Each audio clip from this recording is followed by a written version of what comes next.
నమస్కారం. సుందరకాండ పారాయణం మనం ఇప్పటికి 11 సర్గలు పూర్తి చేసుకున్నాం. 12వ సర్గలో ప్రవేశించాం. ద్వాదశ సర్గ అన్నమాట. అమ్మవారు కనిపించకపోవడం చేత హనుమస్వామి చింతపడటం అన్నమాట, చింతించటం. ఇది ఈ సర్గ యొక్క విశేషం. సతస్య మధ్యే భవనస్య మారుతిర్లతాగృహాం చిత్రగృహాన్ నిశాగృహాన్ జగామ సీతాం ప్రతిదర్శనోత్సుకో నచైవ తాం పశ్యతి చారుదర్శనాం సచింతయామాస తతో మహాకపిః ప్రియామపశ్యన్ రఘు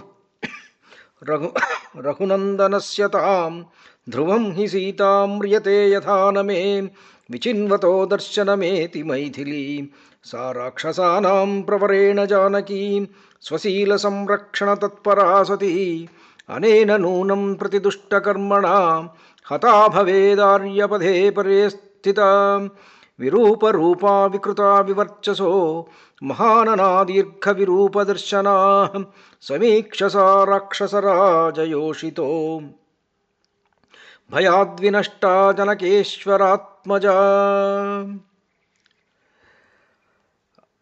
హనుమంతుడు ఆ రావణ భవనమునందు సీతాన్వేషణమందు ఉత్సుకుడై లతాగృహములను చిత్తరువులు గల ఇండ్లను రాత్రి నివాసమునకు తగిన ఇండ్లను చూసెను. కానీ ఎచ్చటనూ సుందరములగు నేత్రములు గల సీతాదేవిని చూడలేదు. ఆ మహాకవి హనుమంతుడు రామచంద్రుడి ధర్మపత్ని సీతాదేవిని కానరాక, అయ్యో సీతమ్మ తప్పక మరణించియేయుండును, లేనిచో ఏల కనిపించదు అని తలంచెను. శ్రేష్టమగు సన్మార్గమును ప్రవర్తించు సీతాదేవి రాక్షస ముఖ్యుడగు రావణుడు ఎంత నిర్బంధించినను తన శీలమును కాపాడుకొను ప్రయత్నము చేయుచు దురాత్ముడగు రావణునిచే చంపబడి ఉండును. న్యూన అధిక రూపములు గలవారును వికృత వేషము కలవారును తేజోహీనులను పెనుముగము వారును పెద్దవి విరూపములు అగు కన్నులు గలవారును అగు రావణుని భార్యలను చూసి జానకీదేవి భయముతో మరణించియుండును.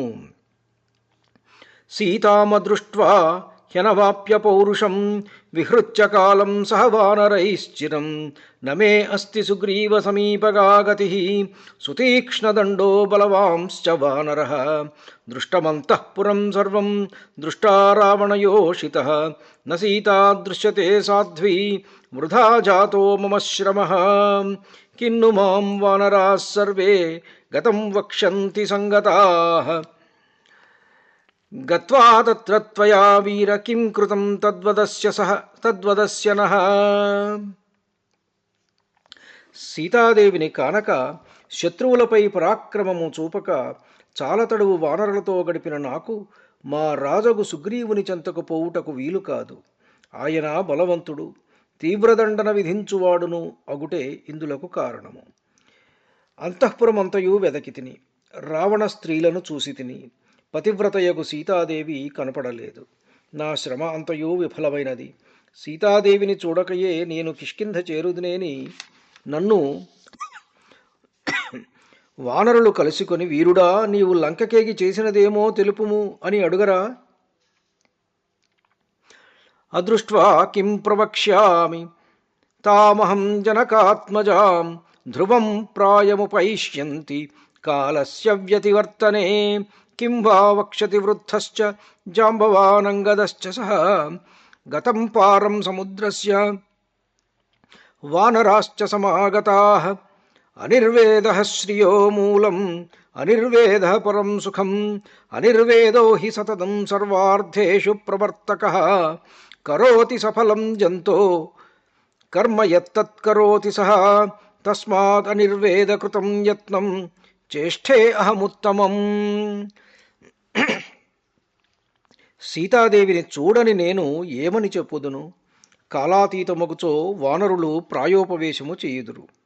వృద్ధుడగు జాంబవంతుడు యువరాజగు అంగదుడు తక్కిన వానరులను నిష్ఫలముగా లంకకు పోయి వచ్చిన నన్ను ఏమని అందురు అని ఆలోచిస్తున్నాడు. అయ్యో అమ్మవారు ఇప్పటిదాకా కనపడలేదు, ఎట్లా ఇది వృధా అయిపోయింది కదా, నేను ఇప్పటిదాకా మొత్తం ఈ ప్రయత్నం అంతా వృధా అయిపోయింది, సముద్ర లంఘనం వృధా అయిపోయింది, నువ్వు ఎందుకు పోయి వచ్చావురా అని అడిగితే నేను ఏం చెబుతాను వాళ్ళందరికీ? సుగ్రీవుడు అసలే చండశాసనుడు, చాలా ఆయన శాసనం చాలా కఠోరంగా ఉంటుంది. లంకకెళ్ళి నువ్వు చేసింది ఏమిటో చెప్పమంటే నేనేం చెబుతాను అని నిరుత్సాహపడిపోయి మళ్ళా తన్ను తానే మోటివేట్ చేసుకుంటున్నాడు. ఇక్కడ సెల్ఫ్ మోటివేషన్ అన్నమాట. అనిర్వేద శ్రియో మూలం అనిర్వేద పరం సుఖం. అనిర్వేద అంటే ఉత్సాహమే సంపదకు మూలం, ఉత్సాహమే పరమసుఖం. ఉత్సాహమే ఎల్లప్పుడూ మనుష్యుని సకల కార్యములలో పాల్గొనున్నట్లు చేయును. అతడు చేయనుద్యమించిన పనిని సఫలము చేయును. కావున ఉత్సాహపూర్వకముగా ఉత్తమ ప్రయత్నము చేసేదను. ఇంత నీరసపడిపోయానేమిటి నేను ఉత్సాహం లేకుండా? లేదు లేదు లేదు, మళ్ళా ఉత్సాహం తెచ్చుకోవాలి. అనిర్వేద శ్రియో మూలం. ప్రతి పనికి కూడా ఉత్సాహంతో పని చేస్తేనే ఆ పనిలో సక్సెస్ అవుతాం మనం అని చెప్పి తను మోటివేట్ చేసుకొని మళ్ళా వెతకడానికి ఉద్యుక్తుడవుతున్నారు స్వామి. భూయస్తావద్విచేష్యామి దేశాన్ రావణపాలితాన్ ఆపానశాలా విచితాస్తథా పుష్పగృహాణి చ చిత్రశాలాశ్చ విచితా భూయ క్రీడాగృహాణి చ నిష్కుటాంతరరథ్యాశ్చ విమానాని చ సర్వశః ఇది సంచింత్య భూయోపి విచేతుముపచక్రమే భూమిగృహంశ్చైత్య గృహాన్ గృహాతి గృహకానపి ఉత్పతన్నిష్పతంశ్చాపి తిష్టన్ గచ్చన్ పునః పునః అపావృన్వంశ్చ ద్వారాణి కవాటాన్యవఘాటయన్ ప్రవిశన్నిష్పతంశ్చాపి ప్రపతన్నుత్పతన్నపి సర్వమప్యవకాశం స విచచార మహాకపిః చతురంగళమాత్రోపి నావకాశస్స విద్యతే రావణాంతఃపురే తస్మిన్ యం కపిర్న జగామసః. రావణాసురుడు రక్షించు సకల ప్రదేశములను మరల వెతికెదను. నేను ఇప్పటివరకు పానశాలలు, పుష్పగృహములు, చిత్రశాలలు, క్రీడాగృహములు, ఉద్యానవనములు, నడుమనున్న వీధులు, విమాన భాగములు వెతికితిని అని తలచి మరల భూబిల గృహములు, చతుష్పథ మంటపములు, ఇండ్లకు దూరముగా స్వేచ్ఛావిహారార్థము నిర్మింపబడిన గృహములను వెతకనారంభించెను. అట్లు సీతాదేవిని వెతుకుటకై ఎగురుచూ దూకుచూ పోవుచూ తలుపులు తెరుచుచూ మూయుచూ లోన ప్రవేశించుచూ వెలువడుచూ సకలావకాశములలో హనుమంతుడు సంచరించెను. అట్లు హనుమంతుడు వెతకనారంభించగా లంకలో ఆయన తిరుగని చోటు 4 అంగుళముల మేర అయినను లేకుండెను. ప్రాకారాంతరరథ్యాశ్చ వేదికాశ్చైత్య సంశ్రయాః దీర్ఘికాః పుష్కరిణ్యశ్చ సర్వం తేనావలోకితం రాక్షస్యో వివిధాకారా విరూపా వికృతస్తథా దృష్టా హనుమతా తత్ర నతు సా జనకాత్మజ రూపేణ ప్రతిమా లోకే వరా విద్యాధర స్త్రియః దృష్టా హనుమతా తత్ర నతు రాఘవనందినీ. ప్రాకారమునడమునున్న వీధులు, చతుష్పథ మంటపములు, దిగుడు బావులు, కొలనులు అన్నింటినీ హనుమ పరిశీలించెను. హనుమంతుడు అక్కడ నానా విధములకు ఆకారములతో వికృత రూపము గల రాక్షస స్త్రీలను చూసెను. కానీ సీతాదేవిని మాత్రము చూడజాలడయ్యను. సాటిలేని రూపము గల శ్రేష్ఠ విద్యాధరాంగనలను హనుమంతుడు చూసెను. కానీ శ్రీరామచంద్రుని ఆనందింపజేయు సీతాదేవిని మాత్రము ఆయన చూడలేకపోయెను.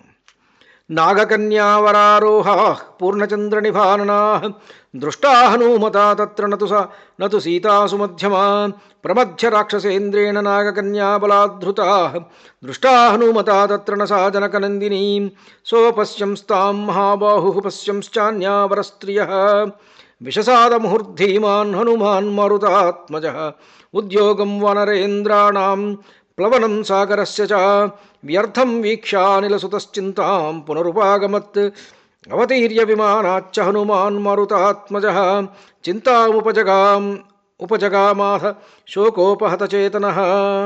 ఇత్యార్షే శ్రీమద్ రామాయణే వాల్మీకియే ఆదికావ్యే సుందరకాండే 12వ సర్గః. పూర్ణచంద్రుని పోలు సుందరమైన మోముగల నాగకన్యలను హనుమంతుడు చూసెను. కానీ సన్నని నడుముగల సీతాదేవిని కాదు. రావణునిచే బలాత్కారముగా తేబడిన నాగకన్యలను అతడు చూసెను. కానీ జనకుడిని ఆనందింపజేయు సీతను కాదు. ధీమంతుడు వాయునందనుడు అగు హనుమంతుడు సీతాదేవిని చూడక తక్కిన శ్రేష్ఠ వనితలను మాత్రమే చూసి మరల విషాదము నందెను. వానరశ్రేష్ఠుల ప్రయత్నము తాను సముద్రము దాటుట వ్యర్థమొకట చూసి హనుమ మరల చింతించెను. వాయునందనుడగు హనుమంతుడా విమానము నుండి దిగి శోకముచే పీడితుడై మిక్కిలి చింతించెను. ఇది ఇత్యార్షే శ్రీమద్ రామాయణే వాల్మీకియే ఆదికావ్యే సుందరకాండే 12వ సర్గః. ఇది వాల్మీకి మహర్షి రచించినటువంటి శ్రీమద్ రామాయణమునందు సుందరకాండమున 12వ సర్గము.